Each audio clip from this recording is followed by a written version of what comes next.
प्यारे बच्चों, आपका दिन मंगलमय हो। अगर आप नए हैं तो चैनल को सब्सक्राइब कर लें। आज हम शुरू करेंगे अगला पाठ। इसका नाम है कथा पटकथा। कथा पटकथा क्या होती है तो इसके बारे में बताया गया है।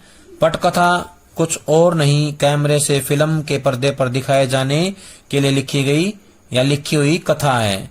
ये कहा है मनोहर श्याम जोशी ने। किसने कहा है? मनोहर श्याम जोशी ने।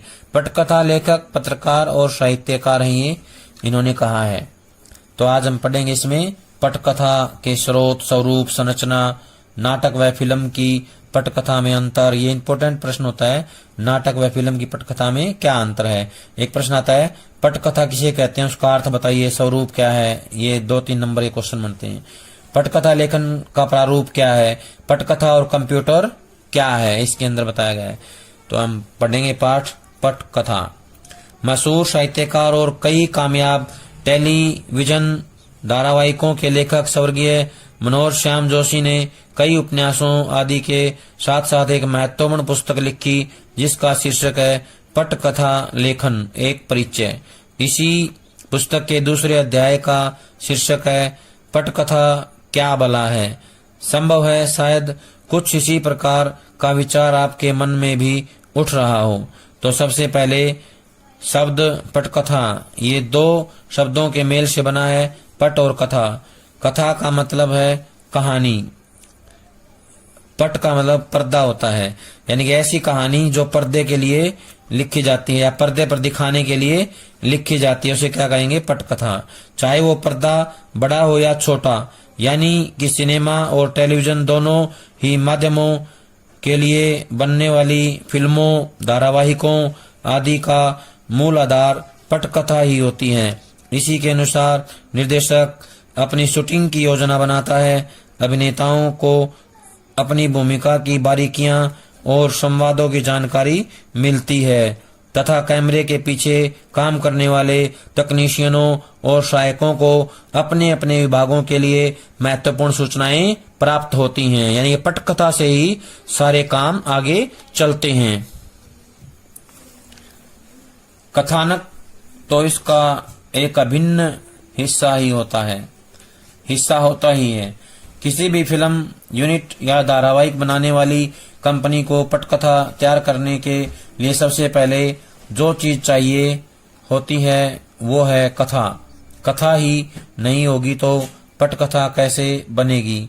अब सवाल यह उठता है कि यह कथा या कहानी हमें कहाँ से मिलेगी। तो इसके कई स्रोत हो सकते हैं। हमारे स्वयं के साथ या आसपास की जिंदगी में घटी कोई घटना, अखबार में छपा कोई समाचार, हमारी कल्पना शक्ति से उपजी कोई कहानी, इतिहास के पन्नों में झांकता कोई व्यक्ति या सच्चा किस्सा अथवा साहित्य की किसी अन्य विधा की कोई रचना। मशहूर उपन्यासों, कहानियों पर फिल्म या सीरियल बनाने की परंपरा काफी पुरानी है। अभी कुछ वर्ष पूर्व ही शरत चंद्र चट्टोपाध्याय के प्रसिद्ध उपन्यास देवदास को हिंदी में 3री बार फिल्माया गया है। तो यहाँ पर 1 नंबर का प्रश्न बनेगा, सभी याद रखेंगे। शरत चंद्र चट्टोपाध्याय के प्रसिद्ध उपन्यास का नाम क्या है तो बताएंगे देवदास। इस पर कितनी बार फिल्म बनाई जा चुकी है? 3 बार। 3 बार जो है फिल्म बन चुकी है। इसके अलावा भी हिंदी के कई जाने माने लेखकों मुंशी प्रेमचंद, फणीश्वरनाथ रेणु, धर्मवीर भारती, मन्नू भंडारी आदि की तमाम रचनाओं को समय समय पर रुपहले पर्दे पर उतारा गया है, यानी कि इनकी रचनाओं पर भी फिल्में बनाई गई हैं। दूरदर्शन तो अक्सर ही साहित्यिक रचनाओं को आधार बनाकर धारावाहिकों, टेलीफिल्मों आदि का निर्माण करवाता रहता है। अमेरिका, यूरोप में तो ज्यादातर कामयाब उपन्यास और नाटक फिल्म का विषय बन जाते हैं। इस तरीके से आपके विषय की समस्या तो हल हुई। अब मसला उठता है पटकथा लिखने का। इसमें हम सबसे पहले देखेंगे कि पटकथा की संरचना या ढांचा किस तरह तैयार होता है। फिल्म या टीवी की पटकथा की संरचना नाटक की संरचना से बहुत मिलती है। अंग्रेजी में तो इसे कहते ही स्क्रीन प्ले हैं, स्क्रीन प्ले कहा जाता है। नाटक की तरह ही यहाँ भी पात्र चरित्र होते हैं, नायक प्रतिनायक होते हैं, अलग अलग घटनास्थल होते हैं, दृश्य होते हैं, कहानी का क्रमिक विकास होता है, द्वंद्व टकराहट और फिर समाधान होता है। ये सब कुछ पटकथा के भी आवश्यक अंग होते हैं। जो बातें नाटक में होती हैं वही नाटक के अलावा पटकथा में भी सारी बातें प्रयोग की जाती हैं। मंच के नाटक और फिल्म की पटकथा में कुछ मूलभूत अंतर भी होते हैं। पहली चीज है दृश्य की लंबाई। नाटक के दृश्य अक्सर अधिक लंबे होते हैं और फिल्मों में छोटे छोटे दृश्य होते हैं। इसी प्रकार नाटक में आमतौर पर सीमित घटनास्थल होते हैं, जबकि फिल्म में इसकी कोई सीमा नहीं है। हर दृश्य किसी नए स्थान पर घटित हो सकता है। इसकी वजह है दोनों माध्यमों में मूलभूत अंतर। नाटक एक सजीव कला माध्यम है, जहां अभिनेता अपने ही जैसे जीवंत दर्शकों के सामने अपनी कला का प्रदर्शन करते हैं। सब कुछ वहीं उसी वक्त घट रहा होता है, जबकि सिनेमा या टेलीविजन में पूर्व रिकॉर्डेड यानी कि रिकॉर्ड करके छवियां एवं ध्वनियां होती हैं, रिकॉर्डेड होती हैं, सारा कुछ रिकॉर्ड करके दिखाया जाता है। नाटक का पूरा कार्य व्यापार एक ही मंच पर घटित होता है एक निश्चित अवधि के दौरान, जबकि फिल्म या टेलीविजन की शूटिंग अलग अलग सेटों या लोकेशनों पर 2 दिन से लेकर 2 साल तक की अवधि में की जा सकती है। इसलिए नाटक का कार्य व्यापार दृश्यों की संरचना और चरित्रों की संख्या आदि को सीमित रखना पड़ता है, लेकिन सिनेमा या टेलीविजन में ऐसा कोई बंधन नहीं होता है। सबसे बड़ी बात, नाटक की कथा का विकास लीनियर मतलब एक रेखीय होता है, जो एक ही दिशा में आगे बढ़ता है, जबकि सिनेमा में फ्लैशबैक या फ्लैश फॉरवर्ड तकनीकों का इस्तेमाल करके आप घटनाक्रम को किसी भी रूप में प्रस्तुत कर सकते हैं। फ्लैशबैक वो तकनीक है जिसमें आप अतीत में घटी घटना को दिखाते हैं। इसको याद रखना 1 नंबर के लिए। फ्लैशबैक क्या होता है तो बताना है। फ्लैशबैक एक तकनीक है जिसमें आप अतीत में घटी घटना को दिखा सकते हैं, और फ्लैश फॉरवर्ड में आप भविष्य में होने वाले किसी हादसे को पहले दिखा देते हैं। इन दोनों तकनीकों को हम एक उदाहरण से समझने की कोशिश करते हैं। मान लीजिए हम रांगे राघव की कहानी गूंगे पर फिल्म बना रहे हैं। ये याद रखना है, रांगे राघव की कहानी का नाम है गूंगे, और हमारी फिल्म शुरू होती है सड़क के दृश्य से, जहां एक किशोर लड़के मिलकर कुछ किशोर लड़के मिलकर एक दुबले पतले लड़के को पीट रहे हैं। मार खा रहा लड़का भागकर एक घर के दरवाजे पर पहुंचता है। घर के भीतर से भागकर चमेली आती है, उसके साथ उसके छोटे छोटे बच्चे शकुंतला और वसंता भी हैं। चमेली घर की दहलीज पर सर रखे खून से लथपथ गूंगे को देखती है, जो अपनी व्यथा को व्यक्त करने में असमर्थ है, और चमेली को वो दिन याद आ जाता है जिस दिन अनाथालय में पहली बार उसकी मुलाकात गूंगे से हुई थी। अब हम पागलखाने का वो दृश्य दिखाते हैं जहां कुछ दिन पहले चमेली अपनी सहेलियों के साथ गई थी और जहां पहली बार उसकी गूंगे से मुलाकात हुई थी। यही वर्तमान से अतीत में जाना फ्लैशबैक की तकनीक कहलाता है। फ्लैश फॉरवर्ड समझने के लिए हम मोहन राकेश के नाटक अंडे के छिलके का वो दृश्य लेते हैं जहां श्याम के बाजार जाने के बाद वीना घर ठीक ठाक कर रही है, यानी घर को संवार रही है, और उसे वो मोजा मिलता है जिसमें अंडे के छिलके भरे हुए हैं।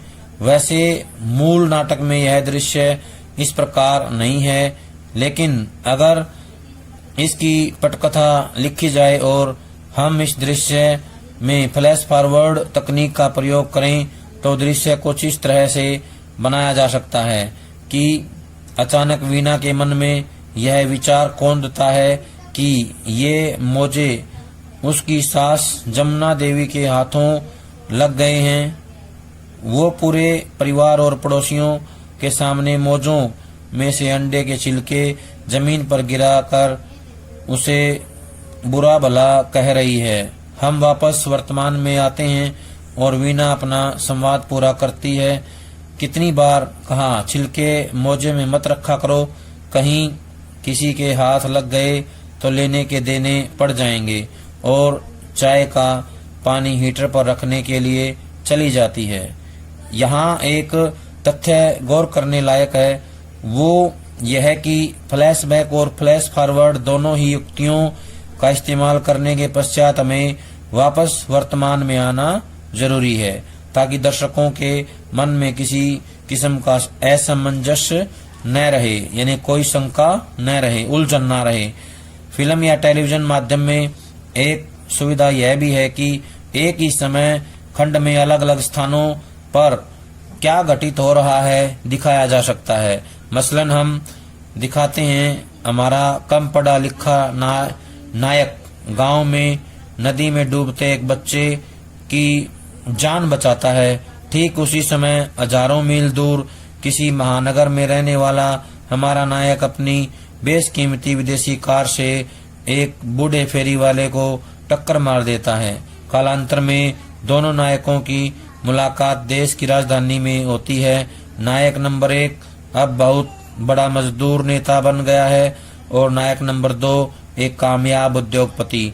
मतलब ये कि इन दोनों व्यक्तियों का यहाँ तक का सफर हम एक साथ दिखा सकते हैं। या अगर हम अंडे के छिलके का ही उदाहरण लें तो जिस समय वीणा अंडा फ्राइंग पैन में डालकर हलवा बनाना शुरू करती है, उसी समय हम दिखा सकते हैं घर के बाहर जमुना देवी रिक्शे से उतरकर उसे पैसे दे रही है। हम फिर दिखाते हैं वीणा का हलवा लगभग बन गया है, उधर जमुना देवी घर के अंदर घुस रही है, फिर हलवा, फिर जमुना देवी, वगैरह वगैरह।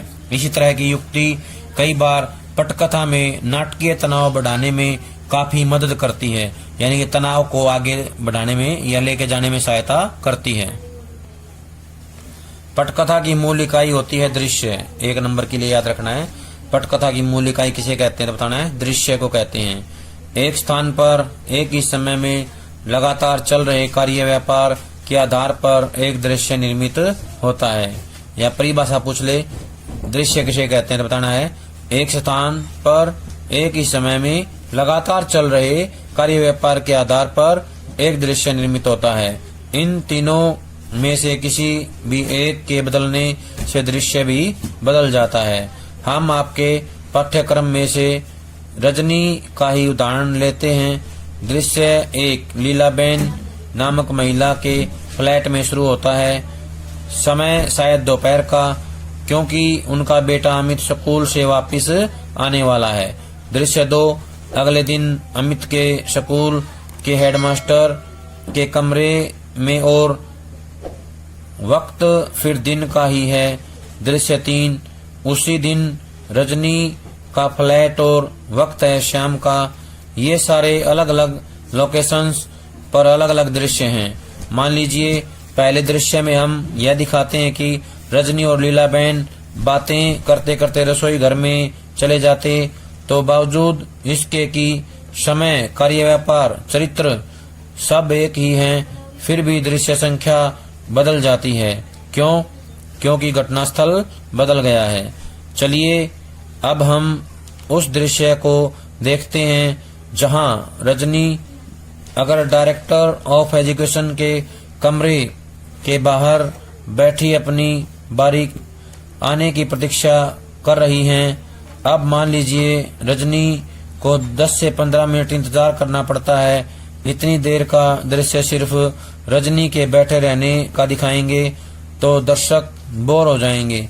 अतः इस दृश्य की पटकथा कुछ इस प्रकार लिखी जाएगी। इसी तरह कथानक को दृश्यों में बदलने का क्रम आगे बढ़ता जाएगा। यहाँ पर गौर करने लायक दो तरह की बातें हैं। पहली तो ये कि हमने किन आधारों पर दृश्यों को बांटा है या दृश्य का बंटवारा किया है।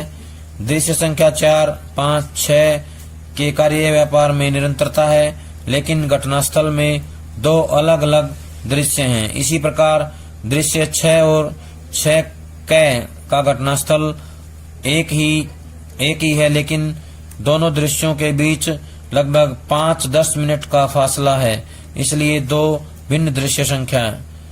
दूसरी गौर करने लायक बात है पटकथा लिखने का विशिष्ट ढंग हमेशा दृश्य संख्या के साथ दृश्य की लोकेशन या घटनास्थल लिखा जाता है। वो कमरा है, पार्क है, रेलवे स्टेशन है या शेर की मांद। उसके बाद लिखा जाता है घटना का समय, दिन, रात, सुबह, शाम। तीसरी जानकारी जो दृश्य के शुरू में दी जानी जरूरी है वो ये कि घटना खुले में घट रही है या किसी बंद जगह में, अंदर या बाहर। आमतौर पर ये सूचनाएं अंग्रेजी में लिखी जाती हैं और अंदर या बाहर के लिए अंग्रेजी शब्दों इंटीरियर या एक्सटीरियर के 3 शुरुआती अक्षरों का इस्तेमाल किया जाता है, मतलब INT या EXT, यानी कि ये तकनीकी शब्द हैं, इनका इस्तेमाल हमें पटकथा लेखन में करना होता है। ये पटकथा लिखने का अंतर्राष्ट्रीय स्तर पर स्वीकृत प्रारूप है। सिनेमा या टेलीविजन के कार्यक्रमों के निर्माण में कई टेक्निकल चीजों का सहारा लेना पड़ता है। पटकथा के शुरू में दिए गए संकेत फिल्म या टीवी के कार्यक्रम के निर्देशक, cameraman, sound recordist, art director, production manager तथा उनके सहायकों की अपने अपने काम में काफी मदद करते हैं। इसी प्रकार दृश्य के अंत में cut to, dissolve to, fade out आदि जैसी जानकारी निर्देशक व एडिटर को उनके काम में सहायता पहुंचाती हैं। अब तो खैर कंप्यूटर पर ऐसे सॉफ्टवेयर आ गए हैं जिनमें पटकथा लेखन का प्रारूप बनाया होता है। साथ ही साथ वो आपको ये बताने में भी सक्षम होते हैं कि आपकी पटकथा में कहां-कहां पर गड़बड़ी रही है। अक्सर उसे सुधारने के सुझाव भी आपको ये सॉफ्टवेयर दे सकते हैं। उसे स्वीकार करना न करना आपकी सूझबूझ और इच्छा पर निर्भर करता है। कहने का आशय ये है कि पटकथा लेखन का कार्य जो है कंप्यूटर के माध्यम से भी किया जा सकता है। कंप्यूटर भी हमारे इस काम में बहुत सहायता करता है। प्यारे बच्चों, अब हम करेंगे उदाहरण, और ये उदाहरण हमारे पाठ में से लिए गए हैं। आरोह भाग 1 में पाठ नंबर 7 है रजनी एक पटकथा है। उसमें दृश्य 4 दिखाया गया है। शिक्षा अधिकारी का दफ्तर, बाहरी कमरा है, कक्ष है, दिन का समय है और अंदर का है, दफ्तर के अंदर। शिक्षा अधिकारी के कमरे के बाहर उसके नाम और पद की तख्ती लगी है। उसी के साथ मुलाकात का समय भी लिखा है। एक स्टूल पर चपरासी बैठा है। सामने की बेंच पर रजनी और 3-4 लोग और बैठे हैं, प्रतीक्षा कर रहे हैं। प्रतीक्षा में रजनी के चेहरे से बेचैनी टपक रही है। बार बार अपनी कलाई में बंधी घड़ी देखती है। मिलने का समय समाप्त होता जा रहा है। रजनी चपरासी से कहती है, कितनी देर और बैठना होगा? चपरासी कहता है, हम क्या बोलेगा, जब साहब घंटी मारेगा बुलाएगा तभी तो ले जाएगा। बहुत बिजी रहता है ना साहब। रजनी कहती है अपने में ही बुनबुनाते हुए, यह तो लोगों से मिलने का समय है, न जाने किस में बिजी बनकर बैठ जाते हैं। चपरासी दूसरी तरफ देखने लगता है। कट टू, यानी कि इतना दृश्य जो है पूरा हो जाता है, कट कर देते हैं। अगला आएगा दृश्य 5। शिक्षा अधिकारी का दफ्तर, बाहरी कक्ष, दिन, अंदर का समय, अंदर है। कैमरा ऑफिस के अंदर चला जाता है। साहब मेज पर पेपरवेट घुमा रहा है, फिर घड़ी देखता है, फिर घुमाने लगता है। कट टू, यानी कि यहाँ पर भी दृश्य कट कर दिया जाता है। दृश्य 6। शिक्षा अधिकारी का दफ्तर, बाहरी कक्ष, दिन का समय, अंदर का दृश्य है। वही बाहर वाली जगह एक आदमी आता है, अपने नाम की स्लिप के नीचे 5 रुपए का नोट रख कर देता है और चपरासी का कंधा थपथपाता है। चपरासी हंसकर भीतर जाता है, लौटकर उस आदमी को अंदर जाने का इशारा करता है। रजनी के चेहरे पर तनाव डिजॉल्व टू यहीं छोड़ दिया जाता है। दृश्य 6। वही जगह कुछ देर बाद। रजनी अभी भी चपरासी को घूर कर देख रही है, जो मजे से अपने स्टूल पर बैठा है। पिछले दृश्य में जो व्यक्ति घूस देकर भीतर गया था, वह अधिकारी के कमरे से बाहर निकलता है, मुस्कुराता हुआ जाता है। रजनी उठकर दनदनाती भीतर जाने लगती है। चपरासी, अरे अरे अरे, किधर को जाता? अभी घंटी बजी क्या? रजनी कहती है, घंटी तो मिलने का समय खत्म होने तक बजेगी भी नहीं। दरवाजा धकेलकर भीतर चली जाती है। चपरासी, अरे कैसी औरत है, सुनतीच नहीं। वहां बैठे 2-3 लोग हंसने लगते हैं। कट टू, यहाँ पे दृश्य 6 खत्म हो जाता है। दृश्य 7। शिक्षा अधिकारी का दफ्तर, बाहरी कक्ष, दिन का समय, अंदर।